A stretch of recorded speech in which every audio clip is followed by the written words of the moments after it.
Hello movie lovers, আশা করি সবাই বেশ ভালো আছেন। আজকে আমি এমন একজন এজেন্টের গল্প শেয়ার করব যার কাছে কোনো কিছুই অসম্ভব নয়। লোকটা অনন্ত জলিল না হলেও অসম্ভবকে সম্ভব করাই ছিল তার কাজ। অন্যরা যেসব মিশনের কথা শুনেই আটকে উঠত, অথচ এই এজেন্ট এবং তার টিম মিলে সেই কাজকে হাতের তড়িতেই কমপ্লিট করে ফেলত।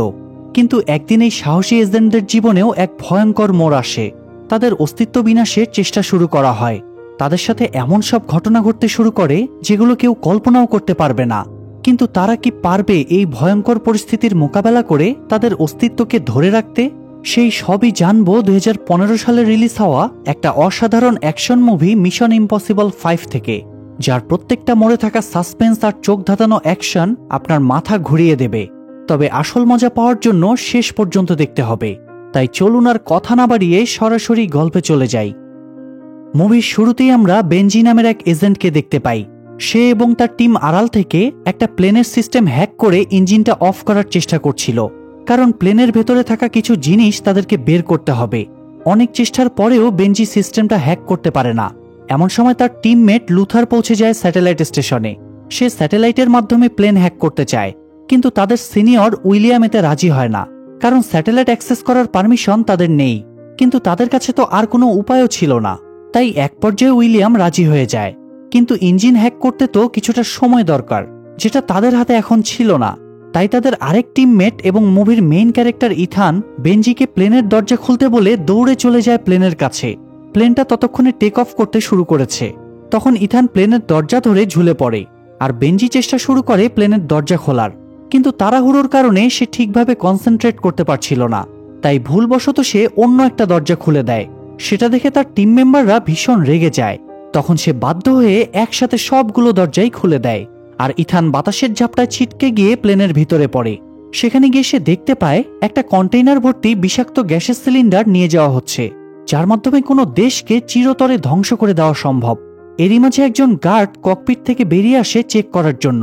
লোকটা ইথানকে দেখেও ফেলে, কিন্তু সে কিছু করার আগেই ইথান প্যারাশুট নিয়ে কন্টেইনার সহ ঝাঁপ দেয়। তো পরদিন ইথান লন্ডনের একটা মিউজিক শপে যায়। দোকানের মালিক মেয়েটা তাকে ফেমাস মিউজিশিয়ানের সিডি দিলে ইথান মিউজিক রুমে গিয়ে সেটা প্লে করে। তখন জানা যায় সেটা কোনো মিউজিক সিডি নয়, সেটাতে ওই বিষাক্ত গ্যাসের ব্যাপারে তথ্য দেওয়া ছিল। ইথান সেখান থেকে জানতে পারে সিন্ডিকেট নামের একটা টেররিস্ট গ্রুপ অন্য ছোট ছোট গ্রুপকে জড়ো করে কোনো বড় যুদ্ধের প্ল্যানিং করছে। সেই কারণেই ওই গ্যাসগুলো নিয়ে যাওয়া হচ্ছিল। সিন্ডিকেট নামটা শুনেই ইথান কিছুটা চমকে উঠে, কারণ ওই গ্রুপটাকে সে গত 1 বছর যাবৎ খুঁজে বেড়াচ্ছে।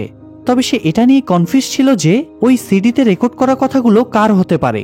এমন সময় ভয়েস রেকর্ডারে লোকটা বলে উঠে সে নিজেই সিন্ডিকেটের লোক, আর ইথান যদি তাদেরকে খোঁজার বা ধরার চেষ্টা করে তাহলে তাকে মেরে ফেলা হবে। এটা শুনে ইথান ঘাবড়ে গিয়ে সেখান থেকে বেরোতে গেলে দেখে তার রুমের দরজাটা আটকে দেওয়া হয়েছে, আর তার সামনেই ওই দোকান মালিক মেয়েটাকে একটা বয়স্ক লোক গুলি করে মেরে ফেলে। ইথান তাকে বাঁচানোর অনেক চেষ্টা করে, কিন্তু পারে না। তার রুমের ভেতর বিষাক্ত গ্যাস ছেড়ে দেওয়া হয়, যার ফলে ইথান অজ্ঞান হয়ে যায়। জ্ঞান ফিরলে সে দেখে তাকে হাত পা বেঁধে একটা অন্ধকার রুমের ভেতর আটকে রাখা হয়েছে। তখন লিজা নামের একটা মেয়ে ধীরে ধীরে তার দিকে এগুতে শুরু করে। এমন সময় তার বাকি সঙ্গীরাও সেখানে পৌঁছে যায়। তাদের মধ্যে একজন একটা সময় ডক্টর মুন নামে পরিচিত ছিল, তবে সবাই জানে সে 3 বছর আগেই মারা গিয়েছে। সে গিয়ে ইথানকে মারতে শুরু করে। তখন লিজা সুযোগ বুঝে টেবিল থেকে ইথানের হ্যান্ডক্যাফের চাবিটা উঠিয়ে নেয়।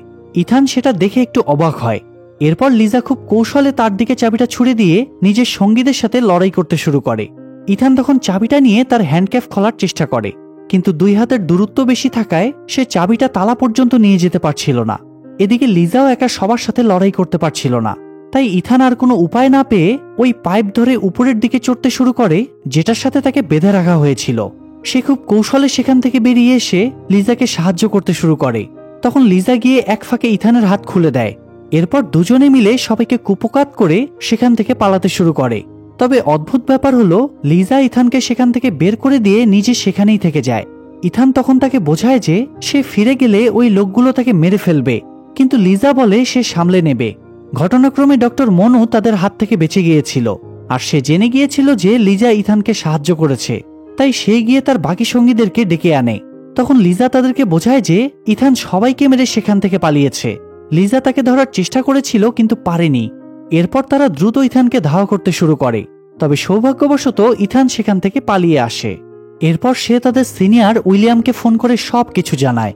সে উইলিয়ামকে এমন সব টেররিস্টদের লিস্ট বের করতে বলে যারা পুলিশ রেকর্ড অনুযায়ী মারা গিয়েছে অথবা মৃত বলে মনে করা হয়েছে। তখন উইলিয়াম তাকে জানায় যে তার পক্ষে এসব করা সম্ভব নয়, কারণ আইএমএফ কে বন্ধ করে দেওয়া হয়েছে আর সব দায়িত্ব সিআইএ কে হস্তান্তর করে দেওয়া হয়েছে।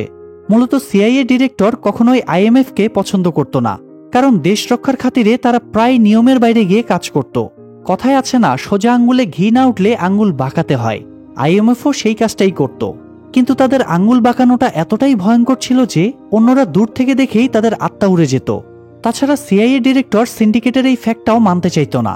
তার ধারণা ছিল যে সিন্ডিকেট বলতে কিছুই নেই, এটা ইথানের বানানো একটা গল্প তাদের টিমকে অ্যাক্টিভ রাখার জন্য, যে কারণে সে হাই কমিটির কাছে কমপ্লেন করে আইএমএফ বন্ধ করে দেয়। ইথান সেটা শুনে ভীষণ আপসেট হয়ে যায় আর উইলিয়ামকে বলে দেয় যে তাদের যে কথা হয়েছে এটা যেন সে কারোর সাথে শেয়ার না করে। ইথান মূলত গায়েব হয়ে গিয়ে সিন্ডিকেটের মূল রহস্য ভেদ করতে চাচ্ছিল। সেটা শুনে উইলিয়ামও তাকে সাহায্য করতে রাজি হয়ে যায়, তবে সেটা গোপনে। এরপর ডিরেক্টর যখন উইলিয়ামের কাছে ইথানের ব্যাপারে জানতে চায়, তখন উইলিয়াম বলে তার সাথে ইথানের কোনো কথাই হয়নি। সে লন্ডনে সিন্ডিকেটকে খুঁজতে গিয়েছিল আর সেখান থেকেই হঠাৎ গায়েব হয়ে গিয়েছে। সেটা শুনে ডিরেক্টর রেগে যায়। সে জিদ ধরে বসে যে একদিনের মধ্যে ইথানকে খুঁজে বের করবে। তবে মজার ব্যাপার হলো, এই ঘটনার 6 মাস পর গিয়ে সে ফাইনালি ইথানের সন্ধান পায়। ইথান তখন কিউবার একটা শহরে ছিল। ডিরেক্টরের নির্দেশে সিআইএর পুরো টিম থেকে ধরার জন্য উঠে পড়ে লাগে, কিন্তু এবারও ইথান তাদের হাত থেকে ফসকে যায়। তবে সেখান থেকে সিআইএ বেশ কিছু তথ্য পায়। তারা দেখে ইথান এই 6 মাস ধরে অনেকগুলো টেররিস্টদের ডিটেলস জোগাড় করেছে, যাদের প্রত্যেককেই পুলিশ রেকর্ড অনুযায়ী গায়েব হয়ে গিয়েছিল অথবা মারা গিয়েছিল। সেখানে তারা দুটো স্কেচও পায়, যাদের মধ্যে একটা ছিল লিজার এবং অন্যটা সেই অচেনা লোকটার। কিন্তু সিআইএর লোকেরা তাদের কাউকে চিনতে পারে না। তাই ডিরেক্টর এবার বেনজিকে ডেকে জিজ্ঞাসাবাদ করে। বেনজি তখন স্পষ্ট জানিয়ে দেয় যে তার সাথে ইথানের কোনো কানেকশন নেই। তাই এখানে বেনজিকে ছেড়ে দেওয়া হয়। এরপর সে আবারও গিয়ে তার কাজ করতে থাকে। এমন সময় তার কাছে একটা পার্সেল আসে। পার্সেলের ভেতর ঢাকার আর্মি স্টেডিয়ামে অনুষ্ঠিত হওয়া আতিফ আসলামের কনসার্টের 2টা টিকিট ছিল। সেটা দেখে বেনজির মনে কেন যেন সন্দেহ জাগে। তাই সে তৎক্ষণাৎ অস্ট্রিয়ার উদ্দেশ্যে রওনা হয়। আসলে ওইটা ঢাকার কনসার্ট না, পার্সেলের ভেতর মূলত অস্ট্রিয়াতে অনুষ্ঠিত হওয়া বিশাল অপেরার 2টো টিকিট ছিল। তো সেখানে পৌঁছে বেনজি ওই পার্সেলের সাথে থাকা স্মার্ট গ্লাসটা পরে নেয় আর সাথে সাথে ইথান তাকে ওয়েলকাম জানায়। বেনজি তখন বুঝতে পারে ইথানই তাকে ওই পার্সেলটা পাঠিয়েছিল। এরপর ইথান তার ফোনে ওই অচেনা লোকটার স্কেচটা পাঠিয়ে দেয়। সে খবর পেয়েছিল ওই লোকটা সেদিন অপেরায় আসবে, তবে একা এত লোকের ভিড়ে তাকে খোঁজাটা প্রায় অসম্ভব। তাই মূলত সে বেনজিকে সাহায্যের জন্য ডেকে এনেছে। আর তাই বেনজিও তার কথা মতো অপেরায় চলে যায়। সেখানে গিয়ে সে দেখে অস্ট্রিয়ার ভাইস প্রেসিডেন্টও সেখানে গিয়েছে।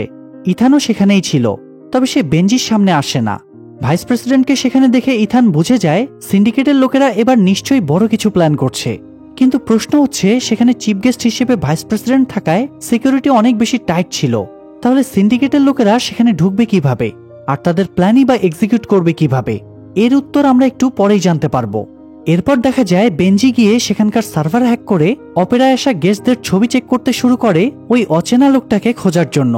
এরই মাঝে সেখানে একটা সুন্দরী মেয়ে আসে, তবে মেয়েটা অনুষ্ঠানে না গিয়ে সোজা চলে যায় ব্যাক স্টেজে। ঠিক সেই সময় বেনজি সিসিটিভি ক্যামেরায় দেখতে পায় একদল লোক ব্যাক স্টেজের দিকে এগোচ্ছে। সে ব্যাপারটা ইথানকে জানালে সে দ্রুত সেখানে চলে যায়। সেখানে গিয়ে সে ওই সুন্দরী মেয়েটাকে দেখতে পায়, তবে সেটা আর কেউ নয় বরং লিজা ছিল। সে গিয়ে ভাইস প্রেসিডেন্টের দিকে বন্দুক তাক করে সুযোগের অপেক্ষা করতে থাকে। কিন্তু প্রশ্ন হচ্ছে, তার কাছে বন্দুক এলো কিভাবে? সেটার উত্তর এখনই দিয়ে দিচ্ছি। মূলত লিজা বারান্দায় গিয়ে সেখানকার রেলিং থেকে বন্দুকটা কালেক্ট করে, কেননা অনুষ্ঠানের আগেই তার সঙ্গীরা সেখানে বন্দুকটার সেট করে রেখেছিল। তবে ইথান এই ব্যাপারে জানতো না। সে বেনজির দেখা লোকগুলোকে খুঁজতে খুঁজতে হঠাৎ দেখতে পায় আরেকজন স্নাইপার বন্দুক লোড করছে। অপেরায় ঢোকার সময় লোকটার হাতে একটা ট্রাইপড ছিল, তবে পরে জানা যায় সেটা ট্রাইপড নয় বরং বন্দুক ছিল। তার নিশানা দেখে ইথান বুঝে যায় সে ভাইস প্রেসিডেন্টকে মারার চেষ্টা করছে। তাই সে লোকটাকে বাধা দেওয়ার চেষ্টা করে। তাদের মধ্যে তুমুল যুদ্ধ শুরু হয়। তখন সেই অচেনা লোকটা তাদেরকে দেখতে থাকে, কারণ ওই স্নাইপারের চোখের ভেতর ক্যামেরা সেট করা ছিল। এরই মাঝে পুলিশের বেশে থাকা একটা লোক গিয়ে প্রেসিডেন্টের দিকে গান পয়েন্ট করে। একদিকে ওই পুলিশ, অন্যদিকে লিজা। তাহলে কাকে আটকাবে ইথান? সে কনফিউজড হয়ে গিয়েছিল। তখন অনেক ভেবে চিনতে সে প্রেসিডেন্টের হাতেই গুলি করে দেয়, যাতে সিন্ডিকেটের লোকদের টার্গেট মিস হয়ে যায়। তখন পুলিশ লোকটা রাগের মাথায় ইথানকে গুলি করতে গেলে বেনজি হঠাৎ সেখানে পৌঁছে যায় আর পুলিশের বেশে থাকা লোকটার সাথে ফাইট করতে শুরু করে। তখন ইথান সেই লোকটাকে গুলি করে মেরে ফেলে। এদিকে ভাইস প্রেসিডেন্টের গুলি লাগায় পুরো স্টেডিয়ামে হুলস্থুল বেঁধে যায়। তাই লিজা দ্রুত সেখান থেকে পালাতে শুরু করে, কিন্তু ততক্ষণে চারিদিকে গার্ডেরা ছড়িয়ে পড়েছিল, তাই সে পালানোর কোনো সুযোগই পাচ্ছিল না। এমন সময় ইথান তাকে নিয়ে পেছনের রাস্তা দিয়ে পালাতে শুরু করে। গতবার যেহেতু লিজা তাকে বাঁচিয়েছিল, তাই এবার সে লিজার ঋণ শোধ করছিল। তারা ছাদ থেকে একটা দড়ি পেয়ে খুব কৌশলে বিল্ডিং এর বাইরে বেরিয়ে এসে এমন একটা ভাব করে যেন তারা কিছুই জানে না। তাদের সামনেই প্রেসিডেন্টকে হসপিটালে নিয়ে যাওয়া হচ্ছিল। তখনই হঠাৎ গাড়িতে বোম ব্লাস্ট হয়ে প্রেসিডেন্ট সহ সবাই মারা যায়। সেটা দেখে ইথান হতবাক হয়ে যায়। এরই মাঝে বেঞ্জি গাড়ি নিয়ে গিয়ে ইথান এবং লিজাকে তুলে নিয়ে সেখান থেকে পালাতে শুরু করে। রাস্তায় ইথান লিজাকে সার্চ করে একটা পেন ড্রাইভ পায়। সেই সাথে এটাও জানতে পারে যে সেদিন ইথানকে বাঁচানোর কারণে তার টিমের লোকেরা তার উপর ক্ষেপে গিয়েছে আর তাকে জোর করে পাঠিয়ে দিয়েছে প্রেসিডেন্টকে মারার জন্য। কিন্তু এবারও ইথানের কারণে তাদের সব প্ল্যান ভেস্তে গেল। ইথান তখন ওই অজানা লোকটার স্কেচ দেখিয়ে লিজাকে জিজ্ঞেস করে এই লোকটা কে। লিজা তার প্রশ্নের কোনো উত্তর না দিয়ে বলে, তোমার এবং আমার দুজনেরই একই লক্ষ্য, তাই সিন্ডিকেটকে শেষ করতে চাইলে আমাকে ছেড়ে দাও। কিন্তু ইথান তার কথা মানে না। সে বারবার ওই লোকটার ব্যাপারে তাকে জিজ্ঞেস করতে থাকে।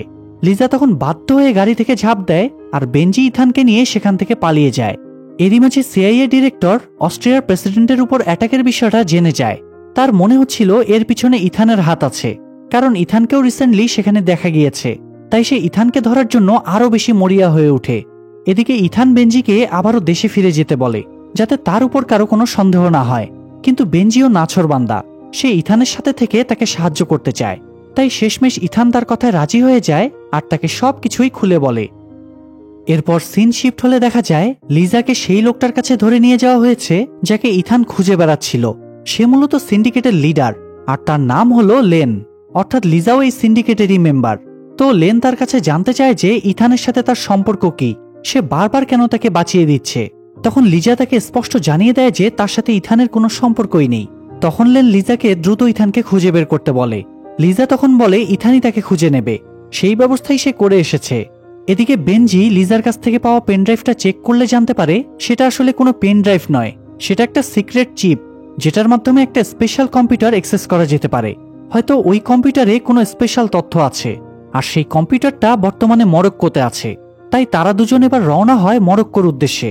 সেখানে পৌঁছে তারা সোজা চলে যায় লিজার কাছে। তবে লিজা তাদেরকে দেখে একটু অবাক হয় না, কারণ সে তো ভালো করেই জানতো যে ইথান তার খোঁজে সেখানে পৌঁছে যাবে। এরপর সে লেনের ব্যাপারে সবকিছু তাদের খুলে বলে। সে এটাও জানায় যে সিন্ডিকেটের একজন মেম্বার তাদের গ্রুপের সব মেম্বারদের ডিটেলস এবং গোপন তথ্য নিয়ে পালিয়ে গিয়েছিল। লেন তাকে ধরার চেষ্টা করেছিল, কিন্তু তার আগেই লোকটা মারা যায়। আর পরবর্তীতে লেন জানতে পারে ওই তথ্যগুলো মরক্কোর একটা কম্পিউটারে সেভ করে রাখা হয়েছে।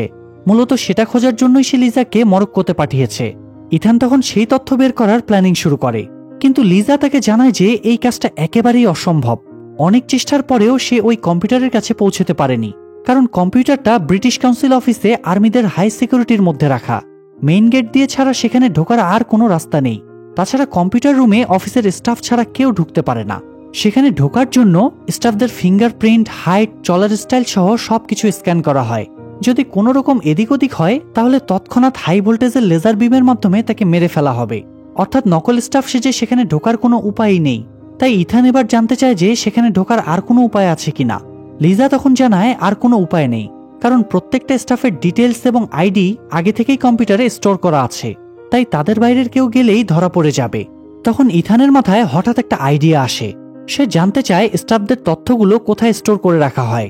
লিজা বলে পানির নিচের একটা ট্যাঙ্কারের ভেতর থাকা সার্ভারে। তখন ইথান প্ল্যান বানায় যে সে ওই ট্যাঙ্কারে গিয়ে একজন স্টাফের সাথে বেঞ্জির তথ্যগুলো বদলে দেবে, আর বেঞ্জি স্টাফ সেজে ভেতরে গিয়ে কম্পিউটার থেকে তথ্য বের করে আনবে।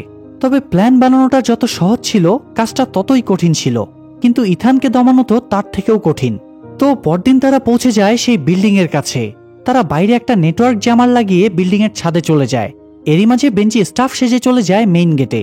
সেখানে গার্ডরা তার আইডি চেক করতে গেলেই বেঞ্জি ওই জ্যামারটা অন করে দেয়।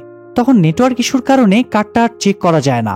ততক্ষণে ইথানরা সিলিং ভেঙে ভিতরে চলে আসে। এরপর বেঞ্জিকে সিগন্যাল দিলে সে জ্যামার অফ করে দেয়। তখন গেট খুলে গেলে সে অনায়াসে ভিতরে চলে আসে। এরপর শুরু হয় আসল খেলা।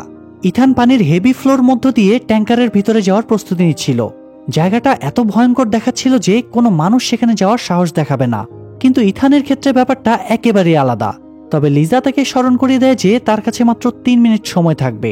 সে পানির ফ্লো বন্ধ করার পর মাত্র 3 মিনিটের মধ্যে আবারও সেটা চালু হয়ে যাবে। তখন আর ইথান পালানোর কোনো সুযোগ পাবে না। এত রিস্ক থাকার পরেও ইথান পানিতে ঝাঁপ দেয় আর লিজা দ্রুত পানির ফ্লো বন্ধ করে দেয়। এদিকে ইঞ্জিনিয়াররা হঠাৎ দেখতে পায় তাদের সিস্টেম অটোমেটিক্যালি রিস্টার্ট নিচ্ছে। তারা মনে করে এটা হয়তো কোনো টেকনিক্যাল প্রবলেম, তাই তারা সেটা ঠিক করার চেষ্টা শুরু করে। এই কাজে তাদের বড় জোর 3 মিনিট সময় লাগতো, আর সেই 3 মিনিটের কথাই লিজা বলেছিল। তো ইথান ওই ট্যাঙ্কারে ঢুকে তাদের টার্গেট করা আইডি নাম্বার খুঁজতে শুরু করে। তখন সে দেখতে পায় কিছু স্পেশাল ডিভাইস পানির ভেতর ঘুরে বেড়াচ্ছে। হয়তো সেগুলোর মাধ্যমে ওই জায়গাটা মনিটর করা হচ্ছিল। সেগুলোকে অ্যাভয়েড করে ইথান খুব কষ্টে সেই আইডি নাম্বার খুঁজে বের করে। তবে তথ্য এক্সচেঞ্জ করার আগেই একটা ডিভাইসের ধাক্কায় তার হাতে থাকা চিপটা পানিতে পড়ে যায়। এদিকে বেনজিও ভয়ে ভয়ে কম্পিউটার রুমের দিকে যেতে শুরু করে।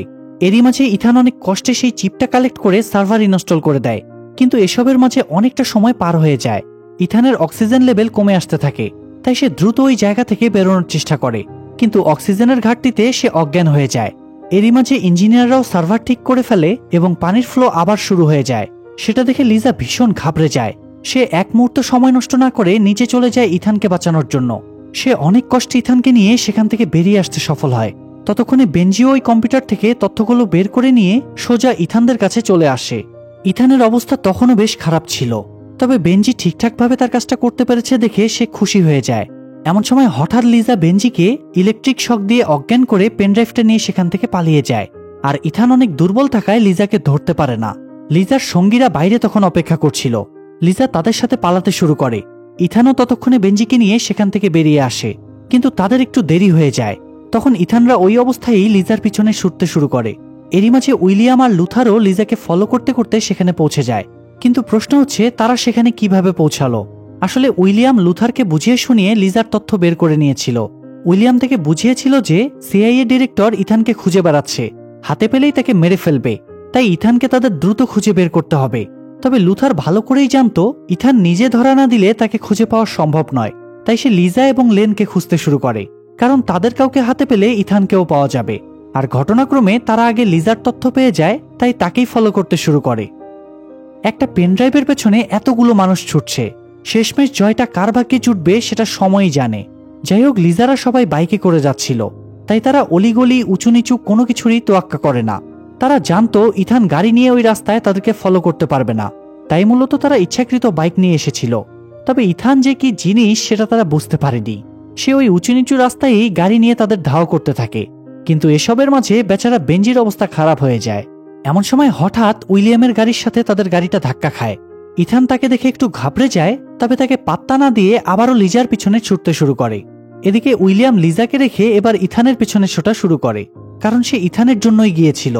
এরই মাঝে আবার লিজার সঙ্গীরা ইথানের উপর অ্যাটাক করলে তাদের গাড়িটার অ্যাক্সিডেন্ট হয়ে যায়, তবে সৌভাগ্যবশত কারও কোনো ক্ষতি হয় না।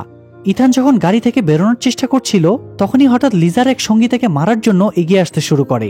ঠিক সেই সময় উইলিয়াম গাড়ির ধাক্কায় লোকটাকে উড়িয়ে ইথানকে বাঁচিয়ে নেয়। এরপর ইথান কোনো মতে গাড়ি থেকে বেরিয়েই আবারও লিজার পিছনে ছুটতে শুরু করে। উইলিয়াম সেটা দেখে অবাক হয়ে যায়, একটা মানুষের এত এনার্জি থাকে কিভাবে। যাই হোক, ইথান সবার অ্যাটাক থেকে বেঁচে লিজাকে ফলো করছিল। এরই মাঝে হঠাৎ লিজা নিজেই তার সামনে দাঁড়ায়। তখন ইথান নিজেকে কন্ট্রোল করতে না পেরে বাইক থেকে পড়ে যায়। এরপর লিজা ওই বাইক নিয়ে সেখান থেকে পালিয়ে যায়। এত কষ্টের পরেও লিজাকে ধরতে না পারায় ইথানের মন খারাপ হয়ে যায়, কারণ লিজার পাশাপাশি সিন্ডিকেটের তথ্য তাদের হাতছাড়া হয়ে গিয়েছিল। তখন বেনজি এসে তার মন ভালো করে, কারণ সে ওই পেনড্রাইভ থেকে সব তথ্য তার পেনড্রাইভে কপি করে নিয়েছিল।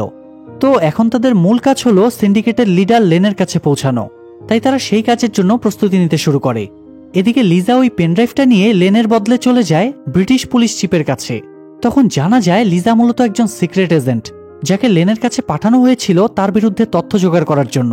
তবে ড্রাইভটা চুরি হয়ে যাওয়ার কারণে বেচারিকে এত ঝামেলা পোহাতে হয়।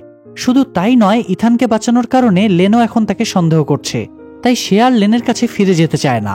কিন্তু চিফ তাকে লেনের কাছে যাওয়ার জন্য জোর করতে থাকে। সে বলে তার ইথানকে মেরে ফেলা উচিত, তাহলে আর কোনো ঝামেলাই হবে না। এটা শুনে লিজা অবাক হয়ে যায়, একজন এজেন্ট আরেকজন এজেন্টকে কিভাবে মারতে পারে। তখন চিফ বলে ইথান আর এখন এজেন্ট নেই, তাই তাকে মেরে ফেললেও কিছু যায় আসে না। লিজা তার কথা মানতে পারে না। তখন চিফ তাকে হুমকি দেয় যে লিজা তার কথা মতো কাজ না করলে সে লিজাকে সিআইএর হাতে তুলে দেবে, আর লিজা যে তার হয়ে কাজ করে সেটাও অস্বীকার করবে। সিক্রেট এজেন্ট হওয়াতে লিজার পরিচয় তেমন কেউ জানত না, তাই সিআইএর হাত থেকে বাঁচার কোনো উপায় তার থাকবে না।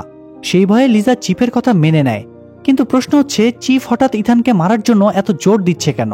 আর লিজাকেও বা জোর করে লেনের কাছে পাঠানোর মানে কি? এর পেছনেও একটা রহস্য আছে, যেটা আমরা সামনেই জানতে পারবো। এরপর লিজা পেনড্রাইভটা লেনের কাছে নিয়ে গেলে লেন সেটা চেক করে জানতে পারে পেনড্রাইভটা একদম খালি। তখন সে লিজার উপর বেশ ক্ষেপে যায়। লিজা ব্যাপারটা জেনে অবাক হয়ে যায়। তার মানে হচ্ছিল ইথানরা তার সাথে চিটিং করেছে। তাই সে ইথানের সাথে দেখা করতে চলে যায়। সেখানে ইথান লিজার সাথে কথা বলছিল, আর তার বন্ধুরা আড়াল থেকে তাদের উপর নজর রাখছিল। তো লিজা ইথানকে জিজ্ঞেস করে যে সে কেন খালি পেনড্রাইভ দিয়েছে। সেটা শুনে ইথান একটু অবাক হয়, কারণ তার জানা মতে পেনড্রাইভ তো খালি ছিল না। তাই সে লিজার কাছে জানতে চায় যে সে ওই পেনড্রাইভটা কোথাও রেখেছিল বা কাউকে দিয়েছিল কিনা। লিজার তখন চিফের কথা মনে পড়ে। মূলত চিফ তার পাশে একটা নিউজ পেপারের মধ্যে তার ফোনটা লুকিয়ে রেখেছিল। সেটাতে একটা স্পেশাল সফটওয়্যার ইনস্টল করা ছিল, যার মাধ্যমে কোনো কানেকশন ছাড়াই কোনো ডিভাইস অ্যাক্সেস করা যায়। তো লিজা যখন পেনড্রাইভটা নিউজ পেপারের উপর রাখে, তখন চিফ সেটার অ্যাক্সেস পেয়ে যায়। আর লিজা চলে যাওয়ার পর পেনড্রাইভের সব তথ্য সে ডিলিট করে দেয়। ইথানের কথা শুনে লিজা বুঝতে পারে সে অনেক বড় একটা ষড়যন্ত্রের শিকার হয়েছে। তাই সে ইথানকেও সাবধান করে দেয় যে তারা সুযোগ পেলে ইথানকেও ছাড়বে না। লিজা তাকে বোঝায় যে তারা দেশের জন্য যতই কষ্ট করুক না কেন, কখনোই সেটার মূল্যায়ন পাবে না, বরং কোনো বিপদে পড়লে তাদের থেকে সবাই মুখ ফিরিয়ে নেবে। তাই সে সবকিছু ছেড়ে ইথানের সাথে দূরে কোথাও পালিয়ে যেতে চাচ্ছিল। ইথান তখন দোটানায় পড়ে যায়। তখন তার মাথায় আরো একটা প্রশ্ন ঘুরপাক খাচ্ছিল যে লেনকে খালি পেনড্রাইভ দেওয়া মাত্রই তার তো লিজাকে মেরে ফেলার কথা, তাহলে এখনো সে লিজাকে কেন বাঁচিয়ে রেখেছে? তখন সে কৌতূহলবশত লিজার কাছে জানতে চায় যে লেন তার জন্য কোনো মেসেজ পাঠিয়েছে কিনা। লিজা তখন একটা ফোন বের করে তার সামনে রাখে, তবে সে জানতো না ওই ফোনে কি আছে। ইথান সেই ফোনে একটা ভিডিও দেখতে পায়। সেখানে দেখা যাচ্ছিল লেনের লোকেরা বেঞ্জিকে কিডন্যাপ করে নিয়েছে, আর তাদের সাথে বেঞ্জি সেজে যে লোকটা ঘুরে বেড়াচ্ছিল সে আসলে সিন্ডিকেট মেম্বার ডক্টর মুন ছিল। ইথানের মাথায় তখন আকাশ ভেঙে পড়ে। তারা বুঝতেই পারেনি কখন এসব হলো। তারা সবাই ডক্টর মুনকে ধরার চেষ্টা করে, কিন্তু লোকটা তাদের হাত ফসকে পালিয়ে যায়। এরপর দেখা যায় লেন ইথানকে ফোন করে হুমকি দেয় যে বেঞ্জিকে বাঁচাতে হলে তাকে ওই রেড বক্সটা আনলক করে লেনের কাছে পৌঁছে দিতে হবে। এখন এই রেড বক্সের কথাটা আপনাদের বলি। আসলে ইথানরা কাউন্সিল থেকে যে ড্রাইভটা উদ্ধার করেছিল সেটাতে লেনের টিমের তথ্য ছিল না, সেটা ছিল একটা রেড বক্স। ব্রিটিশ সরকার নিজেদের জরুরি ডকুমেন্ট এবং ব্যাংক ডিটেলস সিকিউর করার জন্য রেড বক্স ব্যবহার করত, যার অ্যাক্সেস ছিল শুধুমাত্র ব্রিটিশ প্রেসিডেন্টের কাছে। রেড বক্সটা আনলক করতে প্রেসিডেন্টের ফিঙ্গারপ্রিন্ট, রেটিনা এবং ভয়েস স্ক্যান করতে হতো, যেগুলো ছাড়া কোনোভাবেই সেটা ওপেন করা যাবে না। অর্থাৎ লেন এখন ইথানকে ইনডিরেক্টলি প্রেসিডেন্টকে কিডন্যাপ করতে বলছিল। কাজটা রিস্কি হবে জেনেও বেঞ্জিকে বাঁচানোর জন্য ইথান রাজি হয়ে যায়। তবে এই রেড বক্সে আসলে কি আছে সেটা ইথান নিজেও জানতো না। তাই উইলিয়াম থেকে বাধা দেওয়ার চেষ্টা করে, কিন্তু বেঞ্জিকে বাঁচানোর আর কোনো উপায় তাদের হাতে ছিল না। তাই শেষমেশ সবাই প্রেসিডেন্টকে কিডন্যাপ করার প্ল্যানিং শুরু করে। তো সেদিন সন্ধ্যায় সিআইএ ডিরেক্টর পৌঁছে যায় ব্রিটিশ প্রেসিডেন্টের সাথে দেখা করতে। তখন উইলিয়াম তাকে রিসিভ করে। মূলত সে সুযোগ বুঝে ডিরেক্টরকে ফোন করে ইথানের প্ল্যানিং জানিয়েছিল। তাহলে কি উইলিয়াম নিজের বন্ধুদের সাথে গাদ্দারি করলো? সেটা আমরা একটু পরেই জানতে পারবো। তো তারা গিয়ে প্রেসিডেন্টকে পার্সোনালি ডেকে নিয়ে সিন্ডিকেটের বিষয়ে জানায়। ডিরেক্টর তাকে বোঝানোর চেষ্টা করে যে ইথান একজন পলাতক এজেন্ট, সে সিন্ডিকেট নামে একটা মন গড়া গ্যাংয়ের পেছনে ঘুরে বেড়াচ্ছে। প্রেসিডেন্ট তখন পুলিশ চিফের দিকে অদ্ভুত দৃষ্টিতে তাকায়। চিফ সেটা দেখে ঘাবড়ে গিয়ে বলে সিন্ডিকেটের কোনো অস্তিত্বই নেই। কিন্তু উইলিয়ামের কাছে ব্যাপারটা কেন যেন সন্দেহজনক মনে হয়। তাই সে প্রেসিডেন্টের কাছে জানতে চায় যে সে লেন নামে কাউকে চেনে কিনা। তখন প্রেসিডেন্ট এক ভয়ঙ্কর রহস্য ফাঁস করে। মূলত পুলিশ চিফ একটা স্পেশাল টিম গঠন করতে চেয়েছিল, যাদের কাজই হবে ব্রিটিশ শত্রুদেরকে নির্দ্বিধায় হত্যা করা। সোজা কথায় বলতে গেলে চিফ একদল কিলিং মেশিন অ্যাপয়েন্ট করতে চাচ্ছিল। তার কথা অনুযায়ী ওই লোকগুলো দেশের সুরক্ষা আরও নিশ্চিত করবে। সে ওই টিমের নাম দিতে চেয়েছিল সিন্ডিকেট, কিন্তু প্রেসিডেন্ট তখন তাকে অ্যাপ্রুভাল দিতে রাজি হয়নি। কারণ ওই লোকগুলোকে যেমন দেশের প্রোটেকশনের জন্য ব্যবহার করা যেতে পারে, তেমনি দেশের বিরুদ্ধেও ব্যবহার করা যেতে পারে।